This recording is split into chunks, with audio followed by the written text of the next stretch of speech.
حضرت یہ بتائیں اس سال حج میں قربانی کا مسئلہ زیادہ درپیش ہے، تو اس کی آپ وضاحت کر دیں کہ اس سال قربانی کس طرح کی جائے گی؟ دیکھیں، یاد رکھیے گا، حج میں جو شخص حج تمتع کرتا ہے یا حج قران کرتا ہے تو اس پر دم شکر لازم ہوتا ہے، یعنی حج کی قربانی اس پر لازم ہوتی ہے۔ صحیح۔ اور جو شخص حج افراد کرتا ہے تو اس پر حج کی قربانی واجب نہیں ہے بلکہ مستحب ہے۔ اب مسئلہ یہ درپیش ہے کہ پچھلے کئی سالوں میں ایسا ہوتا رہا کہ جو حاجی سرکاری اسکیم میں حج پر جاتے تھے تو سرکاری اسکیم میں حج کی رقم کے ساتھ قربانی کی رقم شامل نہیں ہوتی تھی، بلکہ وہ رقم الگ سے لی جاتی تھی اور جو حجاج دینا چاہتے تھے وہ رقم دیتے تھے۔ اور ایسے بھی حجاج تھے جو سرکاری اسکیم میں حکومتی نمائندوں کو قربانی کی رقم پہ یعنی ادا نہیں کرتے تھے، بلکہ وہ پرائیویٹ طور پہ دیگر افراد سے رابطہ کر کے حج کے ایام میں اپنی قربانی یعنی حج تمتع اور قران والے اپنی قربانی ادا کرتے تھے۔ پچھلے سال سے یعنی 2025 کے حج سے یہ ہوا کہ جو سرکاری طور پہ حج ادا کر رہے ہیں، سرکاری اسکیم میں تھے، ان کو حج کی رقم کے ساتھ یعنی جو حکومتی اسکیم کے جو حج کی رقم ہوتی ہے اس کے ساتھ انہیں قربانی کی بھی رقم جو ہے وہ لازمی طور پر دینی پڑی۔ یعنی سرکاری طور پہ جو اسکیم تھی اس کے اندر قربانی کی رقم کو بھی شامل کر لیا گیا، تو لوگوں نے اس کی رقم ادا کی۔ اور پچھلے سال یہ مسئلہ پیش آیا کہ وہ لوگ جو پرائیویٹ طور پہ جو ہے وہ قربانی کرتے تھے تو چونکہ وہ سرکاری اسکیم میں قربانی کی رقم دے چکے تھے تو اب ان کے لیے مسئلہ تھا کہ ان کی قربانی آیا ہوگی نہیں ہوگی، کب ہوگی، یہ مسئلہ ان کے لیے تھا۔ اور ساتھ ساتھ جو لوگ پرائیویٹ طور پہ حج کر رہے تھے تو ان کے لیے بہرحال پچھلے سال یہ سہولت موجود تھی کہ وہ اپنے طور پہ جیسے گزشتہ کئی سالوں سے وہ قربانی کر رہے تھے کہ وہ 10 ذی الحجہ کو سلاٹر ہاؤس جاتے تھے، جو جانور پرچیز کرتے تھے جہاں پہ قربان گاہ ہوتی تھی اور وہیں پہ جو ہے وہ قربانی کرواتے تھے، اپنے طور پہ پرائیویٹ حجاج کے جو گروپ آرگنائزر ہوتے تھے وہ یہ کام سارا انجام دیتے تھے۔ تو اس میں اتنی احتیاط ہوتی تھی کہ جو گروپ آرگنائزرز ہوتے تھے وہ لوگ شرعی رہنمائی لے کے باقاعدہ جانور کو دیکھتے تھے اور اپنے سامنے جو ہے اس کو ذبح کرواتے تھے۔ تو پرائیویٹ حجاج کا مسئلہ پچھلے سال تک تو بہتر تھا اور سرکاری اسکیم والے پچھلے سال سے پریشان ہونا شروع ہوئے۔ اور اس سے پہلے ایسا ہوتا تھا کہ جو لوگ حکومتی طور پہ پیسے دیتے تھے تو وہ حکومتی اسکیم کے اندر وہ پیسے دینا چاہتے تو دے دیتے قربانی کی، ورنہ وہ الگ سے قربانی کرتے تھے۔ اب پچھلے سالوں تک جو سرکاری اسکیم میں جنہوں نے قربانی کی رقم دی، یعنی پچھلے سال تو زبردستی سب کو ہی دینی پڑی، اس سے پچھلے سال جو سرکاری اسکیم میں رقم دیتے تھے، ہوتا یہ تھا کہ انہیں ایک وقت بتا دیا جاتا تھا اور وقت کے بعد جو ہے وہ قربانی یعنی ان سے کہا جاتا تھا کہ آپ وقت کے بعد جو ہے نا وہ حلق کروا لیں، آپ احرام سے باہر آ جائیں گے۔ اب ان سے رقم لے لی گئی، گویا کہ انہوں نے اپنی قربانی کا وکیل حکومتی نمائندوں کو بنا دیا۔ آگے جو ہے وہ اس کا مرحلہ کیسے طے پایا، کون سے جانور ذبح کیے گئے، کیسے کیے گئے، کب کیے گئے، یہ ساری تفصیلات جو ہے وہ بتائی نہیں جاتی تھی، صرف اتنا بتا دیا جاتا تھا کہ اس وقت تک آپ کی قربانی ہو جائے گی، اس کے بعد آپ حلق کروا لیں اور آپ احرام سے باہر آ جائیں، یعنی احرام کی پابندیوں سے آپ باہر آ جائیں۔ تو وہ لوگ اسی طریقے سے کرتے تھے، تفصیلات میں نہیں پڑھتے تھے اور حکومتی جو نمائندے ہوتے تھے ان پہ بھروسہ کرتے تھے۔ لیکن اس سال جو 2026 کا حج ہو رہا ہے، اس حج کے اندر یہ مسئلہ زیادہ درپیش اس وجہ سے بھی ہو رہا ہے کہ اس وقت جو پرائیویٹ حجاج ہیں ان کے لیے بھی یہ مسئلہ ہے کہ ان کو جو ایک کمپنی ہے اس کمپنی کے تحت انہیں حج کی قربانی کرنی ہوگی، اور حج کی قربانی جب انہیں اس کمپنی کے تحت کرنی ہوگی، یعنی پہلے جس طریقے سے وہ کرتے تھے اس طریقے سے ہٹ کے اب انہوں نے ایک کمپنی کے تحت حج کی قربانی کرنی ہوگی، اور وہاں تمام حجاج پرائیویٹ اسکیم پہ جا رہے ہیں، ان تمام نے بھی اپنی رقم کو پہلے سے ہی وہاں جمع کرا دیا۔ اور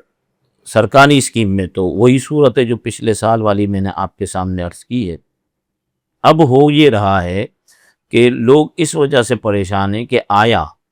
ہم جس کمپنی کو قربانی کی رقم ادا کر رہے ہیں اور وہ ہماری جانب سے قربانی کرے گی، تو آیا وہ جو جانور کی جو شرائط ہیں ان کو مد نظر رکھے گی کہ نہیں رکھے گی، اس کے بعد وہ طریقے سے ذبح کیا جائے گا یا نہیں ذبح کیا جائے گا۔ پھر تیسرا مسئلہ یہ ہے کہ اگر وہ قربانی کرتے ہیں تو وہ کب کریں گے، کیسے کریں گے، کہاں کریں گے، یہ ساری تفصیلات جو ہے وہ نہیں بتائی جانی۔ پرائیویٹ گروپ آرگنائزر کو اتنا کہا جا رہا ہے کہ ہم آپ میں سے چند نمائندوں کو منتخب کر لیں جن کے نام آپ دیں گے، منتخب کر کے ہمیں دے دیں ان کے نام، جب ہم قربانی کریں گے تو انہیں بلوا لیں گے، وہ آ جائیں گے، ان کے سامنے ہم قربانی، آپ کی جو قربانیاں ہوں گی وہ ان کے سامنے، جو نمائندے آپ منتخب کر کے بھیجیں گے ان کے سامنے ہم کریں گے۔ لیکن یہ ہوتا کیسے، یہ پہلا سال ہے، ہوتا کیسے، کیا صورت اس کی بنے گی، وہ جب صورتحال سامنے آئے گی تو پھر کچھ کہا جا سکتا ہے۔ اب لوگ یوں پریشان ہیں کہ آیا ہماری قربانی کب ہوگی، کب ہم حلق کریں گے، کب ہم جو ہے وہ احرام کی پابندیوں سے باہر آئیں گے اور پھر طواف زیارت اور دیگر مراحل کو ہم ادا کریں گے۔ اس سلسلے میں اب دو علماء کے فتاویٰ، یعنی علماء نے دو قسم کے فتاویٰ جاری کیے۔ کچھ علماء وہ ہیں کہ جو یہ کہہ رہے ہیں کہ دیکھیں، جب آپ نے حکومتی نمائندوں کو رقم دے دی قربانی کی، اب آپ بری الذمہ ہیں، آپ نے ان پر اعتماد کرنا ہے کہ آپ کی قربانی ہو جائے گی۔ اب سوال یہ پیدا ہوتا ہے کہ قربانی تو ہو جائے گی، چلے اگر ہم ان پر اعتماد کرتے ہیں اور قربانی کا ہم جو ہے وہ ان کو ذمہ دار بنا دیتے ہیں، اب ہو نہ ہو، کیا ہو، کیسا جانور ہو، یہ سب ان کے ذمہ ہیں، تو قربانی تو گویا کہ اعتماد کرنے پہ ادا ہو رہی ہے ان کے فتوے کے مطابق جن علماء نے بات کی ہے۔ تو اب یہ کہ قربانی کب ہوگی، آیا ہم رمی کر کے فارغ نہ ہوئے اور رمی سے پہلے قربانی ہو گئی، یا ہم رمی کر کے فارغ ہو گئے لیکن اب معلوم نہیں کہ قربانی کب ہوگی کہ ہم حلق کریں اور پھر احرام کی پابندی سے باہر آئیں، کیونکہ فقہ حنفی کے اندر رمی، قربانی اور حلق کے اندر ترتیب واجب ہے۔ تو اب یہ پریشانی ہو رہی ہے کہ اگر ہم اعتماد کر لیتے ہیں ان کے اوپر کہ ٹھیک ہے قربانی تو صحیح ہوگی، ان کی قربانی کا ہم نے ذمہ دار بنا دیا، اب وہ جانے اور خدا جانے، اور انہوں نے ذمہ داری لی ہے تو وہ خدا کی بارگاہ میں جواب دہ ہوں گے۔ تو اب آیا جو ہے وہ یہ کہ ہم رمی کرنے کے بعد فوراً حلق کر لیں اور احرام کی پابندیوں سے باہر آ جائیں، یا جو ہمیں ٹائم دیا جائے گا ہم اس ٹائم تک انتظار کریں، یا جو ہے وہ ہم انتظار نہ کریں اور حلق کرا لیں۔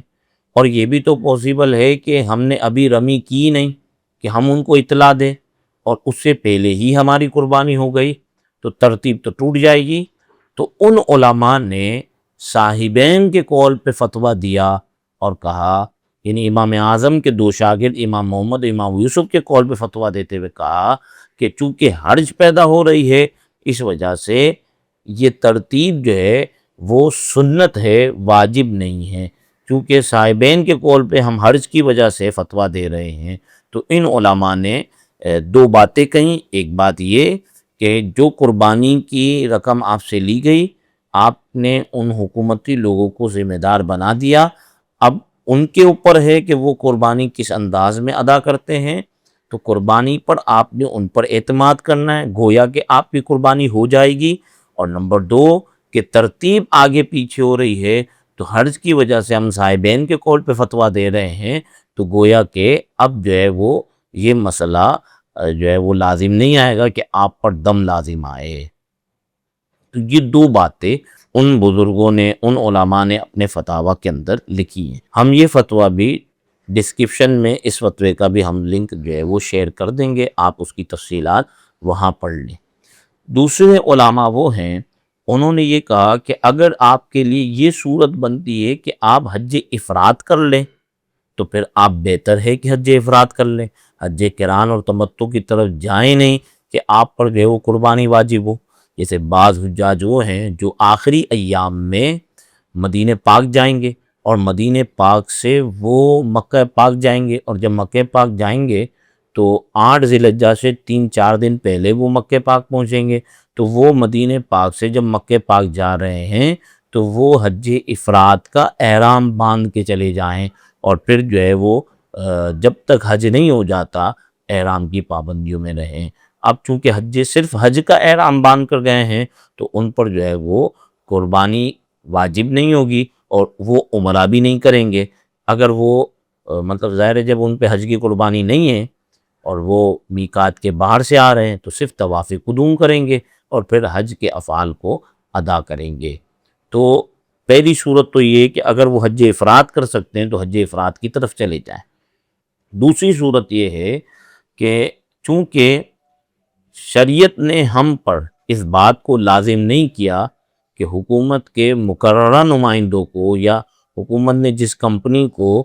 قربانی کا ٹھیکہ دیا ہے، ہم پر اس بات کو لازم اور ضروری قرار نہیں دیا کہ ہم قربانی اسی کے ذریعے ادا کریں۔ تو اب اس صورت میں شرعاً ہم پر یہ بات لازم نہیں، اور ہمارے سامنے بظاہر قربانی کی ادائیگی کی کوئی صورت نظر نہیں آ رہی، تو ہم جب قربانی کی ادائیگی کی صورت نہ ہو تو پھر جو ہے وہ دوسری صورت جو قرآن پاک میں موجود ہے وہ 10 روزے ہیں۔ وہ یہ کہتے ہیں کہ ہمیں 10 ذی الحجہ چونکہ ایام نہر ہے تو ایام نہر سے پہلے ہم نے 3 روزے رکھنے، قرآن پاک کے مطابق کہ 3 روزے رکھے جائیں گے، اور ایام نہر گزر جائیں یعنی 13 ذی الحجہ کے بعد یعنی ایام تشریق بھی گزر جائیں تو اس کے بعد جو ہے وہ 7 روزے رکھے جائیں گے۔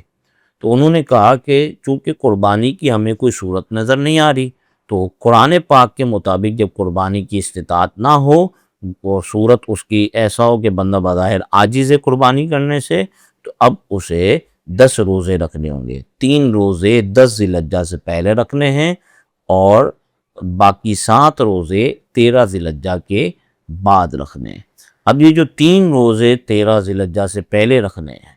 تو اگر وہ حج قران کا احرام باندھا ہوا ہے تو وہ تو عمرہ بھی اس نے حالت احرام میں کیا، اس کے بعد بھی وہ حالت احرام میں ہی ہے، تو وہ 10 ذی الحجہ سے پہلے 3 روزے رکھ لے۔ اور اگر اس نے حج تمتع کیا ہے تو حج تمتع کے اندر وہ احرام یعنی عمرہ کر کے احرام کی پابندیوں سے باہر آ جاتا ہے، تو گرچہ وہ باہر آ گیا، گرچہ وہ ابھی احرام کی پابندیوں میں نہیں ہے، لیکن اس نے حج کے مہینوں میں عمرہ کر لیا ہے، تو اب اسے چاہیے کہ 3 روزے رکھ لے، یعنی 3 روزے وہ یکم ذی الحجہ کے بعد رکھ لے، یکم ذی الحجہ سے پہلے رکھ لے، چونکہ اس نے ایام حج شروع ہوتے ہیں یکم شوال سے، تو یکم شوال کے بعد وہ عمرہ کر چکا ہے، تو اب وہ جب چاہے 3 روزے رکھ لے۔ یہ 3 روزے پہ در پہ رکھنا ضروری نہیں ہے، لیکن یاد رہے یہ 3 روزے 10 ذی الحجہ سے پہلے رکھنے ہیں۔ 10 ذی الحجہ سے پہلے 3 روزے رکھنے کے بعد جب 13 ذی الحجہ چلی جائے تو اس کے بعد جو ہے وہ 7 روزے رکھ لے۔ اب یہ 7 روزے مکہ پاک میں رکھے، مدینہ پاک میں رکھے، گھر لوٹ کر رکھے، جہاں چاہے رکھ سکتا ہے۔ تو ان دوسرے بزرگوں نے یہ فتویٰ دیا کہ یا تو حج افراد کا احرام مان لو، اور حج افراد کا نہیں مانتے تو حج قران یا تمتع کر رہے ہو اور بظاہر جو ہے وہ قربانی کرنے کی کوئی صورت موجود نہیں ہے، تو پھر آپ جو ہے وہ 10 روزے رکھ لو۔ اب اس میں ایک مسئلہ یاد رہے تاکہ یہ بات پوری ہو جائے، وہ یہ کہ اگر آپ نے روزے رکھنے کے بعد 10 ذی الحجہ کو اس سال اگر آپ کو یہ صورت نظر آتی ہے کہ آپ جو ہے وہ پرائیویٹ طور پہ قربانی کر سکتے ہیں، یعنی آپ کے پاس استطاعت بھی ہے مالی طور پر بھی اور صورتاً بھی آپ کے لیے ممکن ہے کہ آپ قربانی حدود حرم کے اندر کر سکتے ہیں، مدینہ پاک میں نہیں، جدہ میں نہیں، ریاض میں نہیں، حدود حرم میں آپ جو ہے وہ قربانی کر سکتے ہیں۔ یہ صورت اگر آپ کو 10 ذی الحجہ کو نظر آ جائے اور آپ 3 روزے رکھ چکے تھے، اب 10 ذی الحجہ کو آپ کو یہ سمجھ آ گئی کہ آپ قربانی کر سکتے ہیں، تو 2 صورتیں ہیں۔ یا تو آپ حلق کرا چکے تھے، پھر آپ کو پتہ چلا کہ آپ قربانی کر سکتے ہیں، تو اب آپ کو 7 روزے ہی رکھنے پڑیں گے، اب آپ کو قربانی نہیں کرنی۔ اور اگر ابھی آپ نے حلق نہیں کرائے، یعنی احرام کی پابندیوں سے باہر نہیں آئے، اور آپ کو پتہ چل گیا کہ آپ قربانی کر سکتے ہیں اور اس کی فلاں صورت ہے، تو پھر آپ جو ہے وہ قربانی کی طرف جائیں گے، اور اب آپ نے 7 روزے نہیں رکھنے۔ تو یہ میں نے کچھ تفصیلاً باتیں آپ کے سامنے عرض کر دی ہیں۔ پھر بھی اگر آپ کو کوئی بات جو ہے وہ پریشان کرے تو ہمارے کمنٹس میں آپ وہ بات ضرور لکھ دیں، انشاءاللہ آپ کو کافی وافی شافی جواب مل جائے گا۔